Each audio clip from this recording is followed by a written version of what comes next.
Olá pessoal, tudo bem? Hoje nós iremos falar um pouco sobre doenças causadas por endoparasitos em cães e gatos. Este assunto faz parte da disciplina Doenças Parasitárias dos Animais do curso de Medicina Veterinária do IFAM.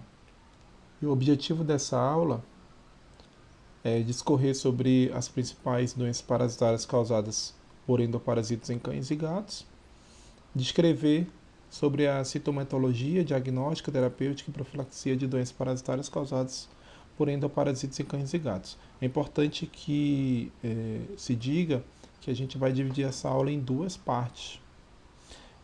Essa é a primeira parte, que a gente vai falar sobre endoparasitoses causadas por protozoários, e a segunda parte, que vai ser postada em um outro vídeo, que nós iremos falar sobre endoparasitoses causadas por eumintos, ok? E vamos dar início à aula de hoje falando um pouco sobre o contexto geral dessas doenças causadas por endoparasitos em cães e gatos. São doenças que têm uma importância muito grande na saúde pública, porque muitas destas são zoonoses, ou seja, são doenças que podem estar transmitidas do animal para o homem, do homem para o animal. E o cão e o gato, ele pode participar do ciclo biológico de muitos agentes parasitários. E pelo fato dessas duas espécies, o cão e o gato, participarem do dia a dia da humanidade, ou seja, são espécies que são as mais utilizadas como animais de estimação no mundo, esse contato e esse contágio pode ser de maneira bastante proeminente, principalmente em países onde não se tem um cuidado muito grande na saúde desses animais. Então, se eu tenho aí uma ocorrência dessas doenças parasitárias nos animais, como consequência, eu vou ter também a ocorrência nos seres humanos dessas doenças. Por isso que a gente observa muitas dessas doenças na rotina da medicina veterinária. E a gente percebe, por exemplo, aí nessas duas tabelas, alguns exemplos de alguns parasitos que podem ser encontrados, né? Então nós temos aí gêneros Giardia, Silóstoma, Toxocara, Cryptosporides, Trichuris, Cistoisóspora, Cestoses e Blastocistes. Vejam que nós temos aí tanto a presença de eumintos quanto a presença de protozoários nessa rotina dentro do que foi relatado por Rodrigues em 2013. E pode haver também o poliparasitismo. Então, há muitos relatos de que há um processo de ocorrência tanto de duas espécies, muitas vezes até três espécies, como vocês podem ver na última linha dessa tabela apresentada por Rodrigues. Então, dentro da medicina veterinária, de cães e gatos, uma das grandes ações do médico veterinário é estar aí realizando a prevenção e o tratamento de doenças parasitárias. E essas doenças parasitárias, como a gente citou na primeira aula, está intimamente ligada a problemas de manejo. Tá? Então, a gente vai falar no slide mais à frente quais são esses problemas e como que a gente pode estar corrigindo. Um ponto importante é a etiopatogênese dessa doença. Nós temos aí, a gente cita que os dois táxons principais são os eumintos e os protozoários, né, das doenças parasitárias. E é importante comentar que a cada dia que passa se conhece um pouco mais sobre esses agentes parasitários e cada ambiente, cada local, eu posso ter ali uma ocorrência maior de determinado agente parasitário. Então é importante que a gente entenda aí o contexto de doenças parasitárias em cães e gatos de Manaus, do Amazonas, do Brasil, América do Sul, do nosso continente. Então a realidade de Manaus pode ser diferente da realidade de Tóquio, por exemplo. Então é importante que a gente entenda isso, porque esses agentes parasitários eles estão intimamente relacionados ao ambiente no qual ele vive. E algo interessante no caso de cães e gatos esses animais têm o hábito de caçar ainda, né? principalmente animais ferais ou animais de fazenda, e isso faz com que ocorra o contato do animal doméstico, né, no caso aí do cão e gato, com espécies selvagens ou mesmo com outros animais domésticos de fazenda, por exemplo, com o contato com o caprino, com o ovino e também com animais silvestres ou sinotrópicos. E esses animais citados podem ser hospedeiros de alguns agentes parasitários. Além disso, não está ligado intimamente ao hábito de caçar, mas muitos animais de fazenda, por exemplo, ou animais que participam desse ciclo rural, eles podem ali estar consumindo carne crua. Isso pode estar fazendo com que esses cães e esses gatos tenham contato ali com o agente parasitário também. Além disso, dependendo do agente parasitário, pode ocorrer tanto a transmissão vertical quanto a horizontal desses agentes parasitários. É importante que a gente entenda como funciona cada um destes. Em relação à sintomatologia, de maneira geral, tanto parasitos protozoários quanto parasitos eumintos, que vão ter atuação gastrointestinal, que são os principais agentes que a gente vai estar mostrando nessas duas aulas, eles vão fazer esse caminho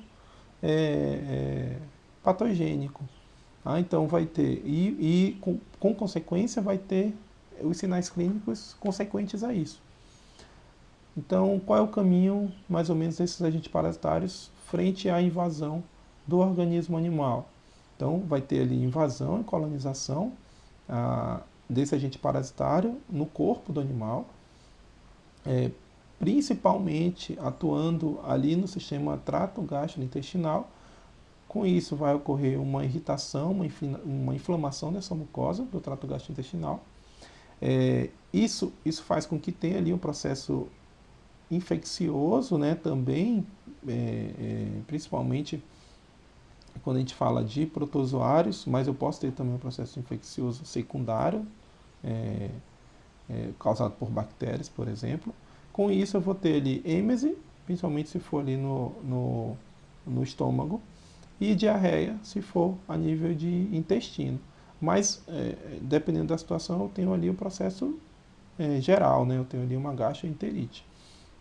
Com isso, vai ter uma má absorção desses nutrientes, perda de peso, anemia, deficiências nutricionais, e esse animal pode estar vindo a óbito. Então, de maneira geral, as doenças que a gente vai estar abordando para vocês vai seguir mais ou menos essa linha de apresentação de sinais clínicos. E o diagnóstico dessas doenças, eu posso tanto estar fazendo diagnóstico clínico quanto laboratorial.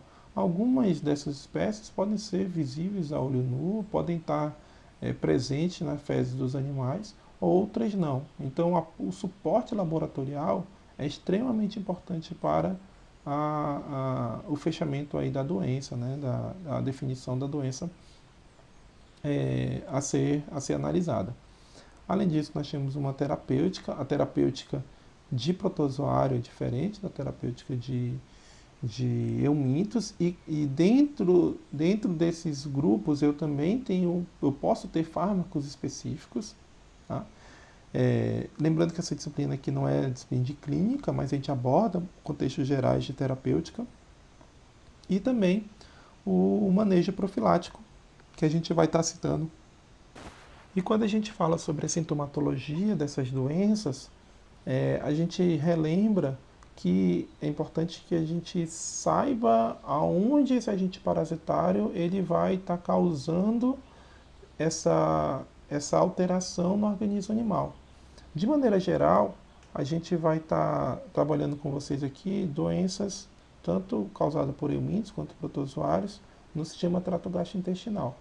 Então, os sinais clínicos a serem observados são de maneira bem geral. É difícil a gente conseguir definir e fechar o diagnóstico apenas pelos sinais clínicos. Mas esses sinais clínicos podem trazer indícios de qual doença pode estar cometendo ali o animal, qual agente parasitário pode estar presente ali no animal. Então, esses agentes parasitários vão causar apatia e prostração no animal, perda de apetite, má digestão dos alimentos e peso. Como consequente disso, o animal vai ter anemia e também deficiência nutricional. Algumas dessas doenças, elas têm um caráter crônico, então o animal ele vai ali tendo uma perda de peso de maneira progressiva. Diarreia, a diarreia, ela também, dependendo do agente parasitário, ela vai ter uma característica específica. Tem agentes que causam esteatorreias, que causam diarreias mucoides, diarreias com presença de sangue. A gente pode estar observando animais aí que podem ter melena, que pode ter hematoquesia. Então, é importante a gente também entender o aspecto dessa diarreia, até para o diagnóstico também, diferencial. Dilatação abdominal, devido à presença de dor, de gases ali no local. Sinais neurológicos, por exemplo, se eu tenho ali uma migração larval para o sistema nervoso, ou se eu tenho a presença de liberação de toxinas também no organismo animal, e o processo inflamatório e infecção secundária.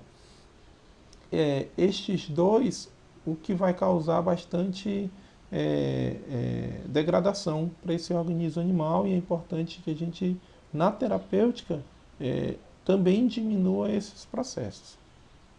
Então, só ratificando, né, a gente vê aí sinais clínicos não tão aparentes, tá? Mas que vão servir como base para se fechar um diagnóstico. Nas imagens a gente consegue perceber aí alguns desses pontos, né? Então ali o exame clínico, físico adequado, como ali a observação de mucosas, né? Ocular, oral, a palpação ali de alças intestinais, de órgãos abdominais, extremamente importante, o movimento de percussão e a observação das fezes acaba sendo bastante importante. Esses aspectos dessas fezes acabam sendo bastante importantes. E quando a gente fala sobre o diagnóstico, a gente traz muito do que a gente comentou no slide anterior. O exame clínico, o exame físico é extremamente importante para que a gente consiga realizar esse diagnóstico presuntivo, ou que a gente consiga realmente fechar o diagnóstico. Mas o exame clínico ele não deve ser só individual. Fazer ali o exame físico, a inspeção, a palpação, a observação de sinais clínicos do indivíduo. Em doenças parasitárias é importante a gente entender o coletivo. Imaginem, por exemplo, em um canil, onde eu tenho ali 50 animais, eu encontro um indivíduo que está com uma doença parasitária. A chance dos outros terem é muito grande, porque muitas desses agentes parasitários eles são veiculados pela água ou por hospedeiros que estão ali naquele ambiente. Então é importante fazer esse exame clínico não só individualmente, mas no coletivo também. Como diagnóstico diferencial, a gente tem dessas doenças parasitárias, nós temos ali doenças bacterianas, principalmente bactérias que vão colonizar ali a região gastroentérica, alguns vírus, doenças endócrinas, doenças nutricionais. Então, é importante que a gente tenha também esse olhar para o diagnóstico diferencial. Nos exames laboratoriais, a gente tem aí o copo parasitológico, que é extremamente importante. A gente pode estar fazendo exame direto, né? A gente pode estar fazendo esfregaço de fezes, principalmente a nível de animais adultos, larvas de omintos, ou de protozoários, acaba sendo bem importante também esse exame. A cultura fecal em protozoários, dependendo da situação, a gente pode estar lançando mão desse exame. Técnicas de identificação de ovos, de oocistos, como aí a técnica de Willis-Molay, técnica de Faust, Hoffman, Pons e Janner. Tá? E dependendo da situação, a gente pode estar utilizando também o uso de colorações, de tinturas, principalmente para a observação de protozoários. Tá? E aí vai depender do agente parasitário ou da técnica utilizada para ter aí uma boa observação desses agentes. E algo extremamente importante, principalmente em cão e gato, é se fazer o exame seriado. O que seria esse exame seriado? Eu, em vez de fazer um único exame de fezes, né, um único exame copoparasitológico, em um único dia, eu, por exemplo, eu faço em 3 dias seguidos, ou em 5 dias seguidos, ou eu faço um dia, espero 24 horas, faço no outro dia. Então, existem técnicas diversas, né, para a utilização desse seriado, mas acaba tendo uma eficácia maior. Então, é uma recomendação que a gente passa aí para vocês no dia a dia da rotina do médico veterinário. Lembram daquele exemplo do aquário? Então, se eu tenho um aquário, eu coloquei 100 peixes nesse aquário, um aquário grande, né? E eu sei que tem 100 peixes nesse aquário. E aí eu coloco minha mão dentro desse aquário para tirar um peixe. Será que vai vir realmente um peixe quando eu colocar a mão nesse aquário e puxar para tentar pegar um peixe?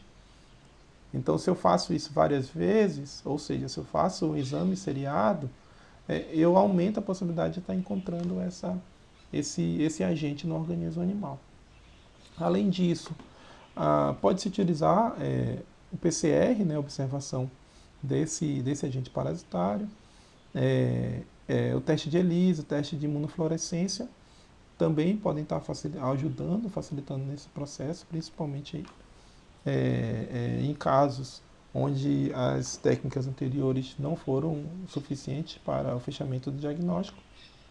O exame histopatológico, para saber o quão que esse agente parasitário causou danos para aquele fragmento do organismo.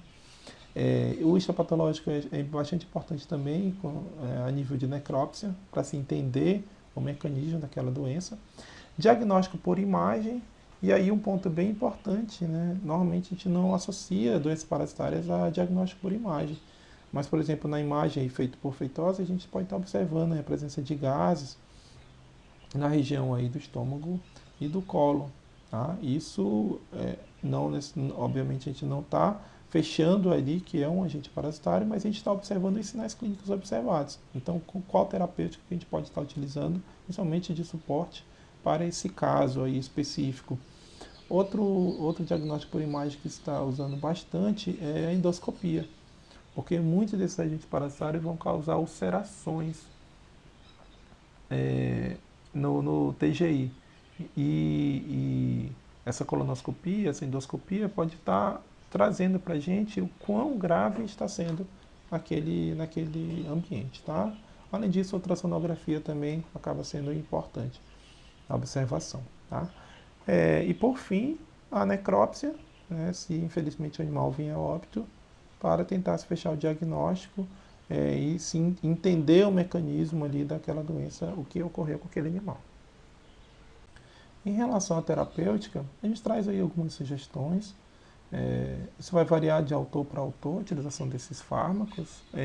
E na medicina veterinária, cada dia que passa tem novos fármacos a serem utilizados. Todavia, a gente traz algumas sugestões para vocês, tá? Do que é mais utilizado na medicina veterinária. Então, para protozoários, sulfonamidas, normalmente está associada a trimetropin, metronidazol, febendazol, febantel, albendazol, furazolidona, eumintos, nematódeos, pirantel, febendazol, febantel, albendazol, cestódeos, praziquantel, febendazol, febantel e albendazol. Então, é importante que a gente feche um bom diagnóstico para que a escolha desse fármaco seja útil para aquela determinada doença, para aquele determinado agente parasitário. Útil, quando eu falo, é eliminação, é destruição. Tá? Nessa conduta clínica. Alguns desses fármacos, eles podem ser encontrados aí no mercado de maneira associada. Por exemplo, nós temos alguns fármacos próprios, aí, por exemplo, para a giardia, que vem aí associado sulfa mais metronidazol. Nós temos alguns plus, alguns fármacos plus, que tem ali por exemplo, pirantel, praziquantel, e um febantel ou um albendazol, febendazol, que aí vai pegar essa gama toda de agentes parasitários.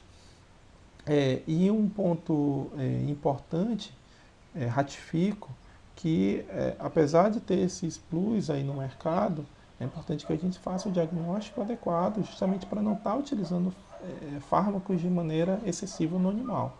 A gente sabe que todo fármaco ele pode estar causando efeitos adversos. Quando a gente fala aí, por exemplo, do albendazol, do febendazol, são fármacos que eles atuam tanto em protozoários quanto eumintos, tem um espectro bastante grande. Todavia, a sua administração para protozoários, sua terapia para protozoários e para eumintos é um pouco diferente. Em eumintos, muitas vezes, apenas uma única dose, repetindo a dose ali com 10 dias, 14 dias, eu posso estar fazendo uma terapia adequada nesse animal. Todavia, protozoários, a utilização do febendazol, do albendazol, por exemplo, eu tenho que fazer ali, em vez de fazer uma única dose, eu tenho que fazer ali a utilização desse fármaco por 3 dias, até mesmo por 5 dias, dependendo da situação. Tá? Então, é importante que a gente entenda isso no processo terapêutico. Hoje em dia está muito mais tranquilo, porque nós temos muitos comprimidos mastigáveis, né? Então está muito mais fácil aí fazer a terapia desses animais de maneira adequada, principalmente cão e gato.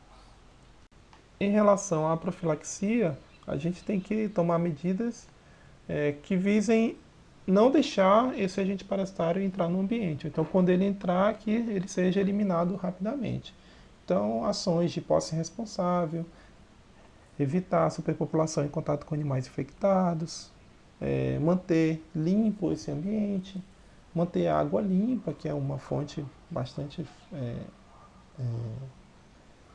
importante aí na transmissão, na vinculação dessa doença, remoção dessas fezes, controle do hospedeiro intermediário, não consumo de carne crua, como eu citei anteriormente, em relação a hospedeiros intermediários, e também vacinação.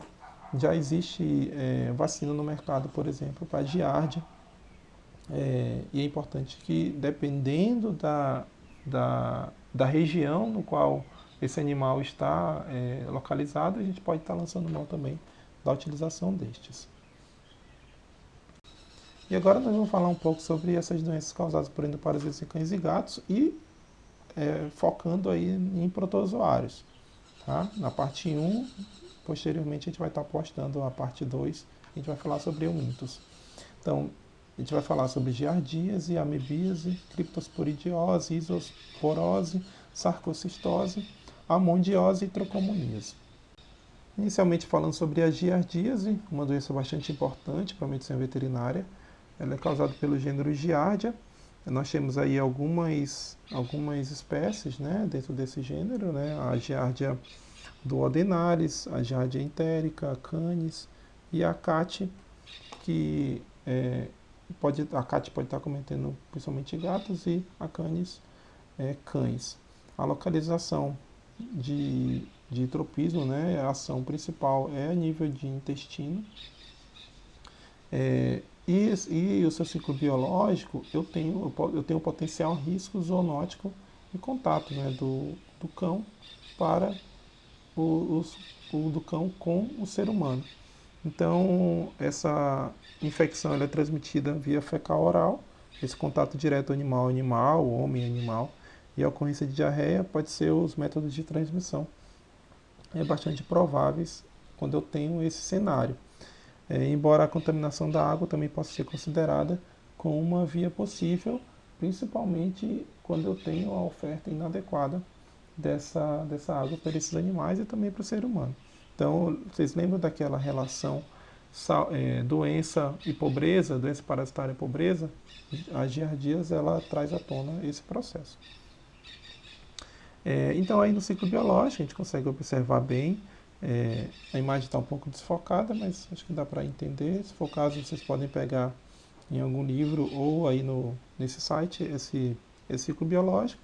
Então tem aí a infecção oral, aí no cãozinho, infecção oral, absorção e deglutição desse cisto, que vai estar nesse ambiente. Esse cisto, ele pode, no corpo animal, ele vai estar ali transformado aí em trofozoído no intestino do cão, a excreção desse cisto nas fezes e vai estar nesse ambiente esse cisto. Esse cisto pode estar indo para o ser humano e aí vai estar tendo aí um novo hospedeiro, né, para continuar, para novamente ter esse ciclo nesse ser humano, né, nesse animal, ser humano, e também liberação desses agentes parasitários no ambiente e pode estar contaminando o animal. E aí, mantendo esse ciclo aí entre essas duas espécies. Lembrando que alguns animais podem estar assintomáticos, então é importante que a gente entenda o contexto familiar ou ambiental no qual esse animal vai estar inserido. Esse processo vai ser importante também para as outras doenças, tá, gente? Então, como sintomatologia, a gente vai estar observando aí o animal com anemia, apatia, perda de apetite, perda de peso, diarreia, desidratação, êmese, desconforto e dor abdominal, má absorção e infecções secundárias causadas por bactérias oportunistas e uma doença silenciosa, né? Então pode ser que tenha um aspecto crônico aí nessa apresentação da giardíase nesse animal ou também de maneira muito aguda. Então vai depender muito aí de aspectos também imunológicos desse animal, essa apresentação. Porque essas trofozoídas, né, elas podem causar uma doença severa nesse organismo animal ou simplesmente o organismo animal pode estar combatendo esse agente parasitário. Então nós temos aí como diagnóstico copapacitológico, utilização do teste de ELISA ou PCR, dependendo da situação. E como eu comentei anteriormente, a giardíase já existe uma vacina. Essa vacina ela é de trofozoídas cultivadas e está disponível aí para uso em cães e gatos. Tá? Então a giardíase é uma doença bastante importante para a medicina veterinária, principalmente devido a esse aspecto zoonótico e por apresentar sinais clínicos e podendo causar óbito esses animais. A próxima doença é a amebíase. A amebíase ela acaba não tendo uma prevalência, uma ocorrência tão grande quanto a gente tem em giardíase, tanto que a gente não consegue nem encontrar tanto assim imagens, né, e aspectos epidemiológicos sobre ela em cães. Mas, como acomete, então a gente traz aí para vocês, né, é causado pelo gênero Entamoeba. Aí a gente traz aí a principal espécie, que é a Entamoeba stolística, que acomete cães e gatos, podem cometer cães e gatos, tendo como localização aí o intestino. Então o ciclo ele é bem parecido com a giardia, tá? Tendo ali essa contaminação fecal oral bastante importante aí do homem para o animal, do animal para o homem, e vai causar aí destruição também dessas vilosidades intestinais. Tá? O ciclo da amebíase ele também acaba sendo importante, que ele pode estar atuando também em outros órgãos, principalmente no ser humano com essa doença extraintestinal, né? não tão ambiental ali no estômago. Então, em geral, a sintomatologia, o cão e o gato, eles são assintomáticos, tá? Só que esse assintomático quer dizer que ele não apresenta sintomas, mas ele pode estar liberando esse agente parasitário para o ambiente e pode estar cometendo a doença no ser humano. Então, não é porque é assintomático que não é importante para a gente, tá, gente? Lembrando que a medicina veterinária ela está aí num contexto bastante amplo, né? Saúde animal, a gente também evita a doença em seres humanos, tá? E aí no animal, se apresentar sinais clínicos, né? Sinais parecidos com o que a gente vê na giardíase. anemia, apatia, perda de apetite, perda de peso, diarreia, desidratação, êmese, desconforto, dor abdominal, diarreia, má absorção e infecções secundárias causadas por bactérias oportunistas. O diagnóstico pode ser pelo copro parasitológico, ELISA ou PCR. Então, na imagem, a gente consegue observar aí a presença ali de uma enterite causada por entamoeba. A próxima doença é a criptosporidiose, causada pelo criptosporídeo parvo e o felis, tendo como espécies mais acometidas os cães e os gatos, e a localização o intestino. Então, essa doença, esse agente parasitário vai ter tropismo ali também pelas células epiteliais do intestino, causando ali a destruição ali dessas vilosidades intestinais, e a sua transmissão ela é bem parecida com o que a gente vê nas giardíase e na amebíase, através da transmissão via fecal oral. E esse contato com o ser humano também é importante, também tem um potencial zoonótico, principalmente em seres humanos que têm ali uma imunodeficiência ou uma imunossupressão. Sintomatologia, em geral os animais são assintomáticos, tá? Só que o fato de ele ser assintomático, assim como nas doenças anteriores, não é para desprezar essa doença, porque o animal pode estar liberando esse agente parasitário no ambiente. Então nós temos ali, quando se apresentam sinais clínicos, sinais bem parecidos com as duas doenças anteriores. E como diagnóstico, a gente pode estar utilizando ali o exame copro-parasitológico, imunofluorescência, o teste de ELISA e o PCR. Próxima doença, a isosporose, alguns autores gostam de falar coccidiose, tendo como agente etiológico o gênero Cistoisospora, né, ou só o Isospora, com várias espécies a serem relatadas. As principais espécies é a Isospora revolta, que apresenta em gatos, e a Cistoisosporas orriensis, ou canis, que se apresenta principalmente em cães. Tem aí como localização principalmente o intestino do animal, o sistema gastroentérico do animal. Então nós temos ali, a gente consegue observar o ciclo biológico. Vocês percebam que várias espécies podem estar envolvidas nesse ciclo biológico. Ele vai começar pela contaminação do ambiente, né? Esse ambiente ele vai ser contaminado através da presença de oocistos não esporulados, junto às fezes desse animal. Se tiverem boas condições no local, né, temperatura, oxigenação e umidade, esses oocistos eles vão esporular e vai ter a liberação e vai se apresentar infectante no ambiente. Esses animais eles vão se contaminar principalmente via oral, né, pela água, pelos alimentos ou pelas fezes que estão presentes esses oocistos.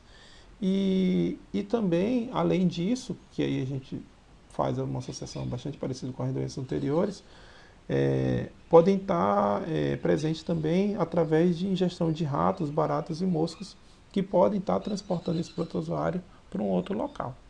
Tá? É uma doença também que pode ser silenciosa, pode ser assintomática, e os sinais clínicos seriam observados, são bem parecidos com as anteriores, né? Principalmente sinais gastroentéricos. Como diagnóstico, a gente pode estar lançando mão do diagnóstico copro-parasitológico para estar observando a presença desse agente parasitário. Sarcocistose causada pelo gênero Sarcocystis, e existem várias espécies relatadas na literatura, gente. Então, a gente traz aí só alguns exemplos, só lembrar os principais, que podem acometer cães e gatos. Então, de cães aí nós temos ali a Sarcocystis bovicanis, ovicanis, capracanis e cicanis, são os agentes mais prevalentes. A gente tem maior ocorrência dentro da medicina veterinária, e em gato a Sarcocystis bovifelis e porcifelis, porque é bem fácil de decorar. e sua localização é principalmente no cão, principalmente no gato, a nível de intestino. Tá? Pouco se conhece em relação à sua epidemiologia, mas devido à alta prevalência de infecções assintomáticas em animais de abatedouro, está bastante claro que os cães e os gatos, devido a essa relação íntima com animais de fazenda e esse seu alimento, essa transmissão ela acaba sendo bastante provável, como vocês conseguem observar aí nesse ciclo biológico. Então nós temos aí a liberação desse agente parasitário no ambiente, aí por exemplo, o bovino pode estar ingerindo, né, junto com o seu alimento, junto com a forragem, esse agente parasitário e, consequente, esse cão, esse gato que pode estar comendo, pode estar consumindo essa carne desse bovino, pode estar ingerindo esse agente parasitário. Tá? E é interessante trazer para vocês que cães de fazenda, né, cães pastores e gatos que estão sempre nesse ambiente rural, eles são conhecidos por terem um papel importante nessa transmissão. Por isso que tem que ter muito cuidado para não oferecer carne para esses animais não cozidas, principalmente. Tá? Então, justamente para se evitar a presença de surtos dessa doença, tá? nesse ambiente, porque eles podem ser expostos a uma grande quantidade de esporocistos e esses esporocistos acabam tendo grande longevidade nesse ambiente. Então, como sinais clínicos, podem ser também sinais assim, podem ser assintomáticos, mas podem apresentar também diarreia, uma diarreia branda aí, ocasional, miosites, hemorragias, abortos e lesões a nível de sistema nervoso central. Tá? Essa doença a gente vai estar falando também sobre ela quando eu comentar sobre protozoários de animais de produção. Diagnóstico coproparasitológico, ELISA e o PCR. Agora falando para vocês um pouquinho sobre tricomoníase, tem como agente patológico a Tetricomonas foetus, outro agente importante é a Pentatricomonas hominis, e é um agente parasitário que acomete várias espécies e, dependendo da espécie no qual ele está causando lesões, ele vai ter tropismo a órgãos diferentes. Tá? Mas quando a gente fala de cães e gatos, a sua localização é principalmente a nível de intestino. Tá? Essa doença ela vai causar maior gravidade, principalmente em filhotes. Tá? E a sua transmissão ela vai ocorrer diretamente entre os felinos, né, por via passiva oral, pela ingestão de trofozoídeos, assim como a infecção do tipo fecal oral, como a gente observou em outras espécies, em que os parasitas podem sobreviver no ambiente e dessa forma, como eu tenho a proximidade de animais, o compartilhamento de alimentos em bandejas sanitárias, por exemplo, quando a gente fala de cão, de gato principalmente, além do hábito da lambedura, acaba favorecendo esse processo de transmissão. Então, um aspecto bastante importante epidemiológico é a presença dessa doença em gatis e abrigos que acabam sendo ambientes favoráveis para essa doença, para essa protozoonose. Em relação à sintomatologia, a gente tem aí a anorexia, a dipsia, êmesis e diarreia. Tá? Então, vocês podem até perceber aí nessa imagem aí de Dias a presença aí de fezes na região perianal. Mas, claro que isso não é... Isso pode ser inúmeras doenças, mas a gente pode estar encaminhando para um diagnóstico laboratorial, como coproparasitológico, cultura fecal, ELISA e PCR, para tentar fechar esse diagnóstico. E por fim, a homondiose, causada pela Amandia eidorni, tendo como espécie mais acometida o gato. E o protozoário dessa espécie tem como hospedeiro intermediário um pequeno roedor e tendo o felino aí como o hospedeiro definitivo. Essa transmissão para o felino se dá através da ingestão desses traquizoídeos ou bradizoídeos que estão presentes aí na musculatura desse roedor através da ingestão desse agente parasitário. Em geral, não vai causar nenhum sinal clínico, tá? É um animal bastante assintomático. E também é difícil esse diagnóstico laboratorial, porque esse oocisto, ele é bem parecido com o do gênero Toxoplasma. Tá? E muitas vezes acaba não sendo nem confirmado laboratorialmente se é o gênero Amondia ou o Toxoplasma. Por isso a importância do diagnóstico imunológico, né? De se fazer um teste ELISA ou se fazer o PCR para se definir realmente qual é a espécie. Tá? Então, de maneira geral, uma doença que o animal é assintomático, só que é importante a gente estar observando essa espécie devido a essa semelhança com a Toxoplasma. A gente encerra a aula de hoje trazendo um pouco das referências que ajudaram a contribuir na apresentação e sugerindo como leitura recomendada para que vocês consolidem esse assunto por meio da leitura também. E essa frase linda do Mário Sérgio Cortella que traz bem o que a gente está vivendo hoje, né? Faça o teu melhor na condição que você tem, enquanto você não tem condições melhores para fazer melhor ainda. Então, desejo para vocês boa aula, bons estudos e qualquer coisa está à disposição. Grande abraço.